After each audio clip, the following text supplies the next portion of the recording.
السلام علیکم ورحمۃ اللہ وبرکاتہ نحمده ونصلی علی رسولہ الکریم اما بعد۔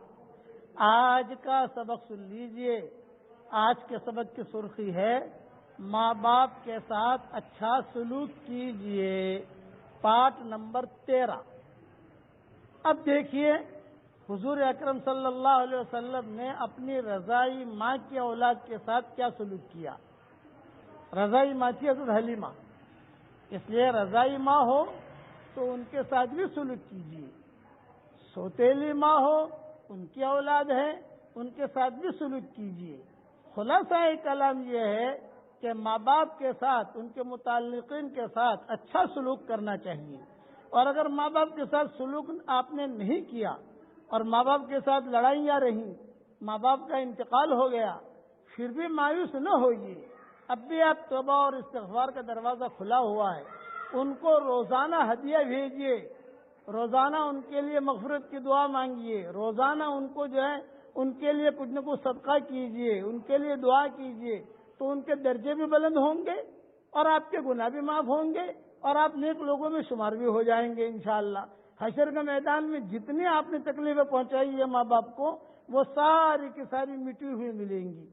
اب قصہ سنیے حضرت شیمہ کا۔ جب حنین کا قصہ ہوا تو حضرت شیمہ وہ بھی یعنی حضور صلی اللہ علیہ وسلم کا رضائی خاندان جو تھا، قبیلے بنو سعد والے، وہ مقابلے پر تھے سارے کے سارے حنین کے موقع کے اوپر۔ تو روایتوں میں آتا ہے کہ وہ سارے کے سارے ہار گئے، اب یہ غلام اور باندیا بن گئے۔ تو حضرت شیمہ جو تھی یہ بھی باندی بن کر کسی صحابی کے پاس گئی، تو صحابی ان پر زبردستی کرنے لگے، گھر کے کام بتانے لگے، یہ کام کرو، یہ کام کرو، یہ کام کرو۔ تو حضرت شیمہ نے کہا مجھ پر آپ زبردستی نہ کرو، میں تمہارے نبی کی رضائی بہن ہوں۔ جب وہ صحابی نے سنا کہ حضور صلی اللہ علیہ وسلم کی رضائی بہن، وہ رو دیے اور حضور صلی اللہ علیہ وسلم کی خدمت میں لائے۔ تو حضور صلی اللہ علیہ وسلم بیٹھے ہوئے تھے حنین کے موقع کے اوپر، پوچھا کہ بھی آپ کیوں آئے ہو اور یہ لڑکی کون ہے؟ تو صحابی نے کہا کہ یہ میرے پاس باندی بن کر آئی ہے، لیکن یہ دعویٰ کر رہی ہے کہ یہ آپ کی رضائی بہن ہے۔ آپ نے فرمایا اچھا تم میری رضائی بہن ہو تو دلیل کیا ہے کہ تم میری رضائی بہن ہو؟ تو حضرت شیمہ نے بہت روئی حضرت شیمہ، اور یہ فرمایا بچپن میں میری اور آپ کی لڑائی ہوئی تھی قبیلے بنی سعد میں، تو آپ نے غصے میں آ کر میرے ہاتھوں پر اپنے دانتوں سے کاٹا تھا، تو یہ آپ کے دانتوں کے نشان ہیں۔ وہ حضرت شیمہ نے اپنی آستین اوپر کر کے دانتوں کے نشان دکھائے حضور صلی اللہ علیہ وسلم کے۔ حضور نے جب یہ نشان دیکھے تو حضور بہت روئے۔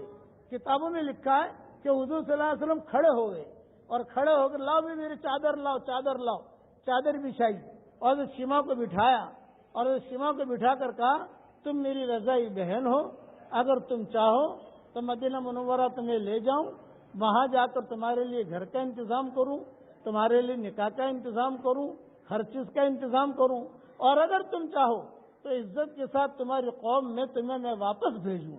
حضرت شیمہ نے کہا کہ نہیں حضرت، مجھے میری قوم میں ہی واپس بھیج دیجئے۔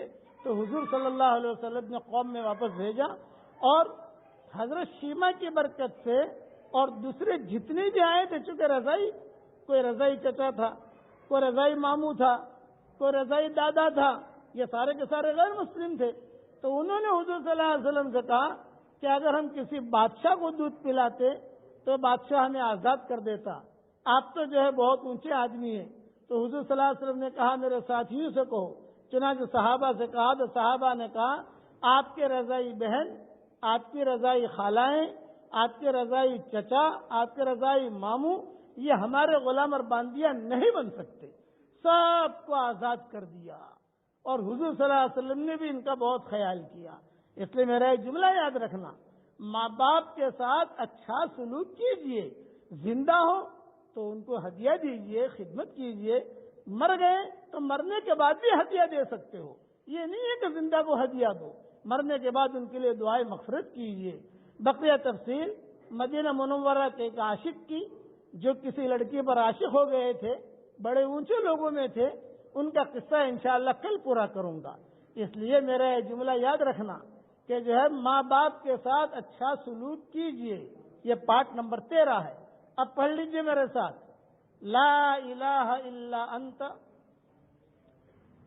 سبحانک انی کنت من الظالمین۔ میں دعا کرتا ہوں کہ اللہ تعالی ہمیں ماں باپ کی قدر کرنے کی توفیق عطا فرمائے۔ اگر کچھ گڑبڑ بھی ہو گئی ہے تو ہماری شریعت میں مایوسی نام کے کوئی منزل نہیں ہے، یہ میرا جملہ یاد رکھنا۔ مایوس ہو جائے آدمی، کیا کروں باپ مر گیا لڑائی تھی، کیا کروں ماں مر گئی لڑائی تھی، نہیں، ابھی بھی وقت ہے آپ کے پاس۔ ہاں لیکن اگر آپ نے ابھی تدارک نہیں کیا اور آپ مر گئے تو پھر کٹھڑے میں کھڑا ہونا پڑے گا حشر کے میدان میں، ابھی ٹائم ہے آپ کے پاس۔ اس لیے تدارک کیجئے اور اللہ تعالیٰ سے معاملہ کلیئر کیجئے۔ اللہ تعالیٰ ہم سب کو عمل کرنے کی توفیق عطا فرمائے۔ اب صرف ایک عاشق کا قصہ رہ گیا، یہ کل انشاءاللہ پورا کروں گا۔ والسلام علیکم ورحمۃ اللہ۔